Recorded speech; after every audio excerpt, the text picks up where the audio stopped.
Inicios de la década de 1790, Estados Unidos. Eran los tiempos del viejo oeste, donde se escribirían leyendas de vaqueros y forajidos de esta nación. En esta época la mayoría de los pueblos se vivía sin el régimen de la ley. Aún se conquistaban pueblos y territorios indígenas. Mismos territorios décadas más adelante se interconectarían por la llegada de los trenes. Por aquellos tiempos en el poblado de Staten Island, ciudad de Nueva York, en una humilde vivienda nacía un niño, hijo de un marinero analfabeto. Este pequeño, nacido en medio de un hogar lleno de carencias, sería años más adelante el hombre responsable de realizar estas conexiones ferroviarias, y se convertiría en un gran empresario, dueño de una fortuna colosal. Su nombre, Cornelius Vanderbilt, el hombre que comunicó a Estados Unidos, uniendo las diferentes capitales y pueblos de este país con vías ferroviarias, hecho por el que ahora es considerado el primero de los titanes de la industria pesada estadounidense. Detrás de este hombre ejemplar y su inmensa fortuna, hay una gran historia de superación. Cómo este niño de clase trabajadora en medio de un hogar pobre llegó a convertirse en un exitoso hombre de negocios, pilar de la industria y uno de los hombres más ricos del mundo. A continuación, la historia del comodoro Cornelius Vanderbilt.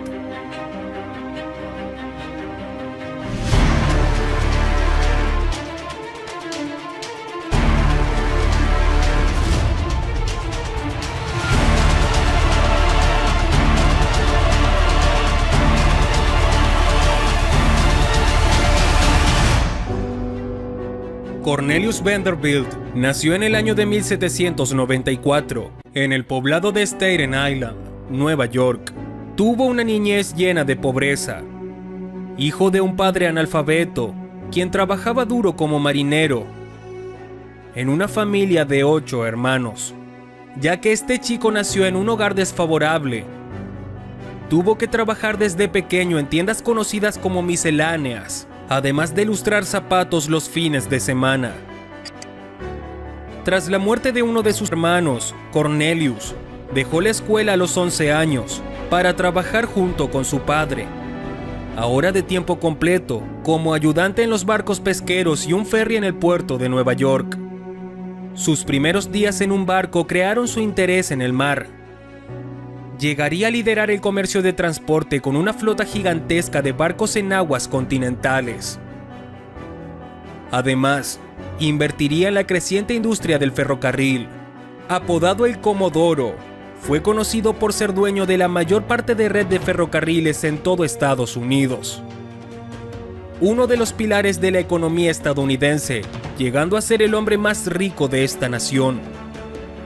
A su vez, se encontraría con otro gran personaje, John D. Rockefeller, mismo del que sería socio y rival, al que se enfrentaría en una dura contienda en los negocios. Cornelius Vanderbilt desde niño destacaba en él una personalidad sumamente competitiva. A menudo tenía conflictos y disputas con otros niños mayores. Misma personalidad marcó parte de su éxito en los negocios. Comenzó a trabajar desde muy pequeño. Cornelius abandonó sus estudios a los 11 años para trabajar en el ferry donde su padre trabajaba como marinero. En este primer empleo el pequeño Cornelius recibía poco menos de la mitad del salario de los demás marineros. Estos primeros días en un barco crearon su interés en el mar. A los 16 años, Vanderbilt ya había ahorrado $100 y usó el dinero para comprar su propio barco de vela, uno pequeño al que bautizó como Swiftsure, en honor a un submarino. Tal era su energía y entusiasmo que demostraba este joven en su oficio como marinero, que los miembros de la tripulación y otros capitanes comenzaron a llamarlo el Comodoro, en broma, sobrenombre con el que se conoce al capataz de los barcos, mismo apodo que se quedó con él toda su vida. El joven Comodoro de 16 años comenzaría un negocio de transporte de pasajeros en el puerto de Nueva York con su primer barco de vela. Y a continuación, el pequeño negocio evolucionó poco a poco al transporte de mercancías secas entre Staten Island y Manhattan. Con apenas 18 años, su astucia lo llevó a conseguir un contrato menor para proporcionar suministros a los fuertes en las orillas del río Hudson. Para el año de 1813, a los 19 años, Vanderbilt se casó con una de sus primas, Sophia Johnson, y se mudaron a una pequeña pensión en Manhattan.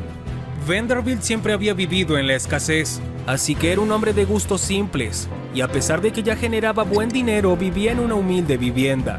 En 1817, un empresario de alta mar, Thomas Gibbons, le pidió a Vanderbilt que comandara uno de sus barcos de vapor entre Nueva Jersey y Nueva York. Vanderbilt, con 23 años, se convirtió en el gerente comercial de Gibbons, y a mediados de la década de los 1830s, iniciaría en el negocio de los barcos de vapor por sí mismo. Los clientes que lo conocían contrataban el servicio del Comodoro. Su capacidad para robar clientes de otras empresas fue notable, que sus competidores le llegaron a ofrecer muchísimo dinero para que abandonara el comercio. En 1846, ahora a sus 52 años, Vanderbilt ya era dueño de una flota de más de 100 barcos enormes de vapor. Cuando la fiebre del oro comenzó en California en 1849, no había trenes que uniera ambas costas del país.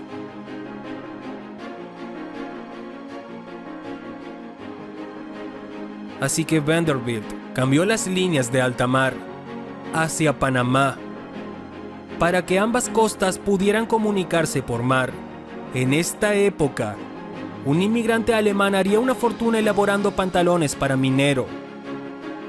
Su nombre, Levi Strauss, creador de la famosa marca de pantalones. Historia completa que puedes conocer en nuestro canal. Años más tarde, en 1855, Vanderbilt invirtió en vapores transatlánticos y ya era fabricante de motores de vapor de los grandes barcos. En la década de 1860s, los viajes en tren comenzaron a ser más frecuentes en Estados Unidos, por lo que Vanderbilt, con su gran visión, tomó una de las decisiones más importantes de su vida: vender gran parte de su flota de barcos y las concesiones de rutas en aguas internacionales, para hacerse dueño de gran parte de la red de ferrocarriles, empezando por los trenes de Nueva York y más adelante del resto del país. Se enfocó a mejorar el servicio y ofrecer a los clientes precios bajos, para acaparar la mayor cantidad de popularidad y clientes, para después ir aumentando poco a poco los precios. Luego de solo 5 años en el negocio del ferrocarril, hizo $25 millones, con los que pudo financiar la extensión del imperio a todo el país. Dueño del Ferrocarril Sur y el Ferrocarril Central de Michigan y el Tren de Canadá del Sur.